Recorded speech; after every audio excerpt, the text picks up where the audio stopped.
Do you suffer from intense pelvic pain during your menstrual cycle? Have you struggled with infertility and even failed IVF treatments? Well, you may have endometriosis. I'm Dr. John Bartemus, and I'm putting the pieces together to help you live a life at optimal.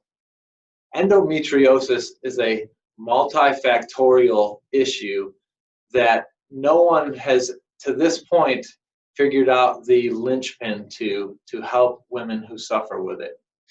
There are multiple hypotheses, and there's, like I said, still room to grow in terms of finding that key piece. But cutting-edge research has just discovered a hypothesis called the bacterial contamination hypothesis. And basically what they're saying is that one cause of endometriosis could be infection or bacteria. And one fact to support this is that in mice with endometriosis, if they remove the ovaries, the endometriosis still grows and progresses. So it's not purely a hormone-driven issue. Hormones are definitely a factor, but it's not purely a hormone issue, because if you remove the ovaries, then the endometriosis, if it's hormonal only, shouldn't progress and continue to grow. So what else is it? Well, one hypothesis, and one thing that there's a lot of research behind and continuing to stack up information for, is bacterial infection.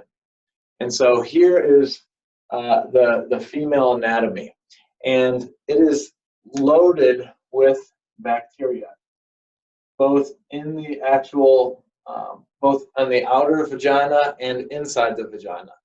So there are normally many, many species of vaginal bacteria.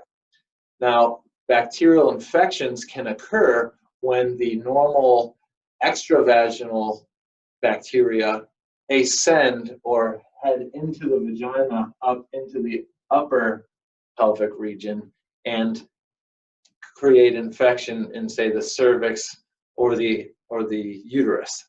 And so it is when these bacteria infect or move or relocate up into the uterus that endometriosis can be impacted. Now, one specific bacteria that's very important is E. coli. E. coli is the most commonly found or cultured bacteria in uterine infection. And so E. coli is important. E. coli is a gram-negative bacteria, meaning it produces endotoxin or lipopolysaccharide, or LPS for short.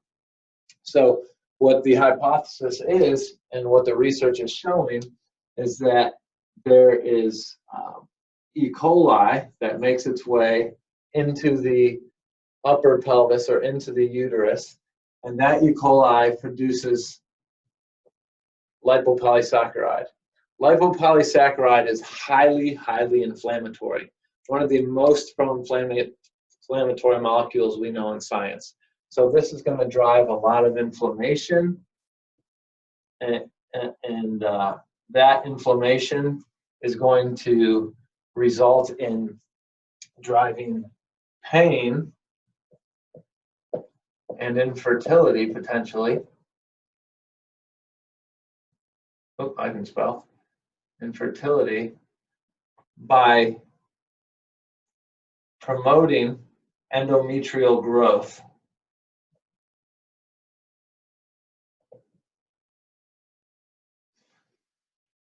So that's the cycle. So things that can make this cycle worse is estrogen dominance. When in the research, when they added estrogen to this picture, it made the endometriosis worse and the results of it worse, so pain and infertility. Also, other things that can make it worse are an alkaline vaginal pH. So an acidic vaginal pH is protective. It keeps the bacteria at a homeostatic level, or a level that it should be. But once the vagina gets too alkaline, that leads to increased colonization by bacteria, gram-negative species, which increases more LPS, drives more endometriosis, more pain, more infertility. So this is why in endometriosis, conventional medicine often uses gonadotropin-releasing hormone agonists, because GnRH for short, GnRH agonists will decrease estrogen production, basically making you anovulatory or stopping your cycle, which then stops this process or vastly decreases it. So instead of putting you on a drug that's inhibiting gonadotropin-releasing hormone or agonizing it but inhibiting estrogen, why don't we look for the infection, normalizing the genitourinary bacteria or decreasing the pH, making it more acidic so that this isn't happening. Let's learn more about the picture. How do the bacteria get to the uterus? Well, we already said one way is that they leave the outer vagina and ascend up into the uterine tract. And that's one way. A second way is through what's called translocation. Translocation or entering the peritoneum from the GI tract. So if you have an unhealthy gut, if you have gut dysbiosis, if you have leaky gut, those bacteria that are entering via the gut lumen can then translocate into the systemic circulation and enter other areas of the body. And so one way a second way that's hypothesized that endometriosis occurs is through bacteria from the GI tract seeding the genitourinary tract and creating this LPS endometriosis cycle. So again, we see the primacy and importance of a healthy gut and checking the gut and making sure intestinal barriers are strong so that bad bugs aren't coming in and causing symptoms systemically, not just in the gut. The researchers checked the menstrual fluids of women with endometriosis to further confirm this hypothesis. And what they found was that the menstrual fluid from women with endometriosis had 4 to 6 times more LPS in it than women without endometriosis. So this shows you that the more LPS, the more infection from the E. coli and other bacteria in the uterus, the higher the rate and risk for endometriosis. Another thing they found was that there was LPS in the peritoneum or in the peritoneal fluid. So the peritoneum is the area outside the uterus, so out in here, okay? And so what can happen is LPS in the menstrual fluids can retrograde or flow backwards periodically out through the fallopian tubes into the peritoneum, and now you're seeding the peritoneum with LPS. The LPS triggers the immune response, and the immune response leads to or combines with the LPS to create damage to tissue and endometriosis and progression there.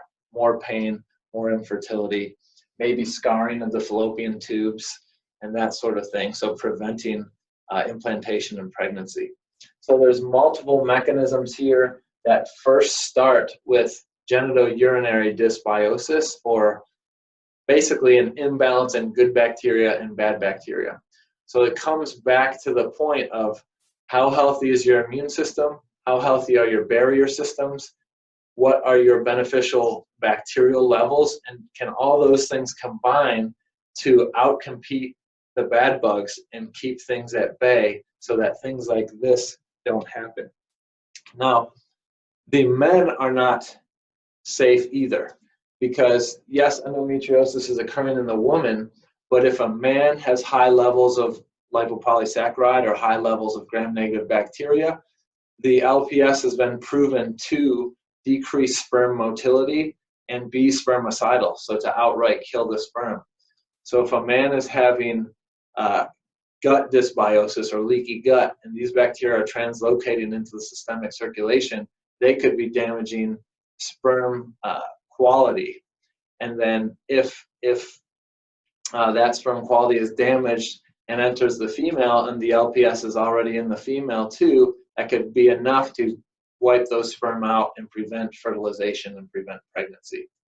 So this stuff is all important, And it even applies to IVF treatments. Studies have shown that IVF treatments given to women with high LPS levels have a lower chance of being successful. And they found that if they give antibiotics with the IVF treatment, there's a higher implantation rate and a higher successful pregnancy rate in those women. So that further confirms that, hey, this is legit. Giving an antibiotic kills the bacteria that are producing the LPS, lowers the LPS level, increases implantation and pregnancy success. So if you are struggling with endometriosis and infertility, then this is something you must consider.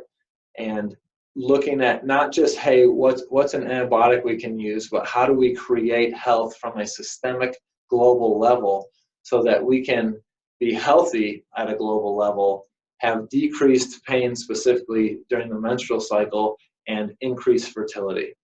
If you're looking for someone to help you answer those questions and help dial in specific to your case, what's wrong with your physiology, where are the imbalances, do you have dysbiosis in the gut, in the genital urinary tract, in the sinuses, in the lungs, how does your immune system, what's the status of your immune system, and does it need to be supported?